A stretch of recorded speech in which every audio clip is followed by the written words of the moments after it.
इस वक्त यही पूछा जा रहा है कि अब आगे नेपाल में क्या होगा। हिंसा के बीच नेपाल की सेना का बाकायदा बयान आ गया है, एक खत जारी किया गया है। मैं वो पूरा का पूरा खत आपके सामने पढ़ दे रही हूं। ये देखिए, नेपाली सेना को अनुरोध, यानी नेपाली सेना की तरफ से हम अनुरोध कर रहे हैं और फिर नेपाली में ये लिखा हुआ है, जिसका मैं हिंदी तर्जुमा करके आपको बता रही हूं। नेपाल सेना नेपाल की स्वतंत्रता, संप्रभुता, भौगोलिक अखंडता, आत्मनिर्भरता, राष्ट्रीय एकता तथा नेपाली जनता के जीवन और संपत्ति की रक्षा के लिए प्रतिकूल परिस्थितियों में भी प्रतिबद्ध है। नेपाल सेना नेपाल में जारी जेन जेड यानी जेन जी आंदोलन की घटनाओं का विश्लेषण कर रही है। नेपाल सेना इस आंदोलन के दौरान हुई अपूरणीय जनहानि और संपत्ति के नुकसान पर गहरा शोक व्यक्त करती है, दिवंगत आत्माओं की शांति की कामना करती है और शोक संतप्त परिवारों के प्रति हार्दिक संवेदना और सहानुभूति प्रकट करती है। साथ ही घायलों के शीघ्र स्वस्थ होने की कामना करती है। नेपाल और नेपाली जनता की भलाई और सुरक्षा के लिए हमेशा समर्पित नेपाल सेना वर्तमान परिस्थितियों को ध्यान में रखते हुए नेपाल और नेपाली जनता के जीवन तथा संपत्ति की रक्षा के लिए प्रतिबद्ध है। इस कठिन परिस्थिति में देश की ऐतिहासिक, सांस्कृतिक और पुरातात्विक और राष्ट्रीय विरासत को संरक्षित रखना हम सभी का सामूहिक कर्तव्य है। इसीलिए नेपाल सेना देश के सभी युवाओं और नागरिकों से सामाजिक सौहार्द और राष्ट्रीय एकता बनाए रखने की ईमानदारी पूर्वक अपील करती है, ताकि वर्तमान स्थिति और ज्यादा जटिल ना होने पाए। हिंसा के बीच नेपाल की सेना की तरफ से ये खत जो है वो जारी किया गया है, नेपाली सेना को अनुरोध। और ये पूरा का पूरा खत यहाँ पर आपको दिखाई दे रहा है। ये काठमांडू से निकाला गया खत है, जिसमें अनुरोध किया जा रहा है कि देखिए, अब आपको स्थिति को अपने कंट्रोल में लेना होगा। हम जेन जी के इस आंदोलन की समीक्षा कर रहे हैं और इस बीच एक और बुरी और बड़ी खबर नेपाल से आ रही है, और वो खबर यह है कि अब से कुछ देर पहले हमने आपको बताया था कि जो पूर्व पीएम है, उनकी पत्नी को जो है जिंदा जलाने की कोशिश की गई थी, और अब ये जानकारी मिल रही है कि उनकी मृत्यु हो चुकी है। ये इस वक्त की सबसे बड़ी खबर है। कुछ देर पहले ही हमने आपको ये जानकारी दी थी। फॉर्मर पीएम शेर बहादुर देउबा और उनकी पत्नी काठमांडू में उनके घर पर अटैक किए गए थे, और दूसरी तरफ पूर्व पीएम जलनाथ खनाल की पत्नी की लोकल मीडिया के हिसाब से मौत हो गई है। जलनाथ खनाल की पत्नी की मृत्यु हो गई है। पूर्व पीएम थे जलनाथ खनाल, जिनकी पत्नी की मौत की खबर आ रही है। उपद्रवियों ने पूर्व पीएम के घर पर अटैक किया था और जिंदा जला दिया गया। उनकी पत्नी को झुलस गई थी, गंभीर हालत में थी, उनकी हालत बहुत नाजुक बनी हुई थी। गोपाल झा वरिष्ठ पत्रकार नेपाल से हमारे साथ जुड़ चुके हैं, जरा इस मसले पर बातचीत कर लेते हैं उनसे।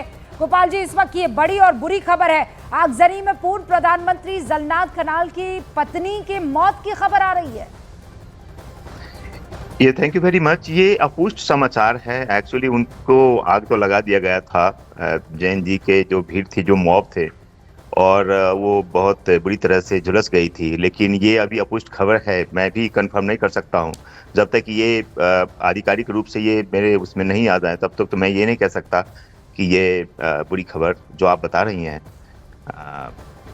लोकल मीडिया की तरफ से ज़रूर ये कहा जा रहा है झा जी कि उनकी स्थिति बहुत नाजुक थी, और अब जानकारी मिल रही है कि उनकी मृत्यु हो गई है। लेकिन फिर भी हम इंतज़ार करते हैं आप ज़्यादा बेहतर जानते हैं। आप कह रहे हैं ये पुष्टि नहीं अभी मैं कर सकता हूँ, अपुष्ट खबरें हैं, और इसीलिए हम ये डिस्क्लेमर भी दे रहे हैं कि अपुष्ट खबरें हैं। लोकल मीडिया की तरफ से ये जानकारी दी जा रही है कि उपद्रवियों ने पूर्व पीएम जलनाथ खनाल के घर पर अटैक किया था और उनकी पत्नी को बाकायदा आग लगा दी थी, और उसके बाद वो गंभीर रूप से जख्मी हो गई थी, और अभी खबर ये आ रही है, अपुष्ट है, कि उनकी मृत्यु हो गई है। लेकिन इस वक्त जो सबसे महत्वपूर्ण चीज़ है, आप वहाँ काठमांडू में मौजूद है, जेन जी को चाहिए क्या?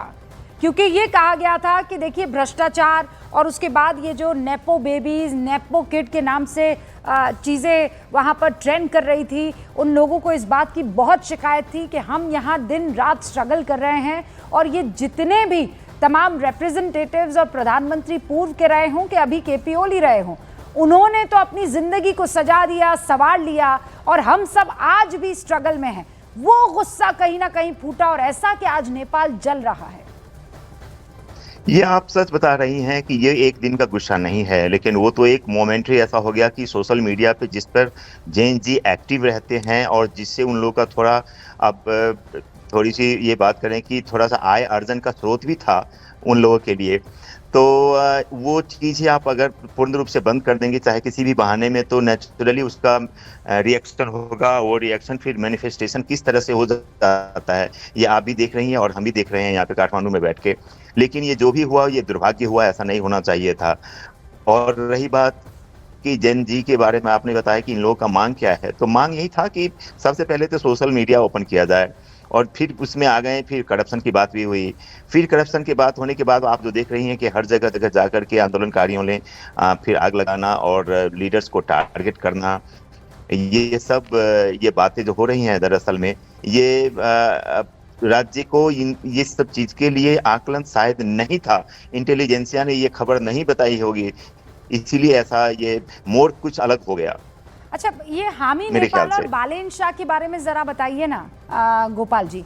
बालेन शाह के लिए कहा जा रहा है कि बहुत ज्यादा इनका इन्फ्लुएंस है, मतलब टाइम्स मैगजीन, न्यूयॉर्क टाइम्स तक में इनको कवर किया जा चुका है। रैपर हैं, मेयर भी हैं, जेन जी में बहुत हद तक इनका इन्फ्लुएंस है, और इनके एक टिकटॉक ने आंदोलन को वो रूप दिया जिसकी कल्पना नहीं की जा सकती थी।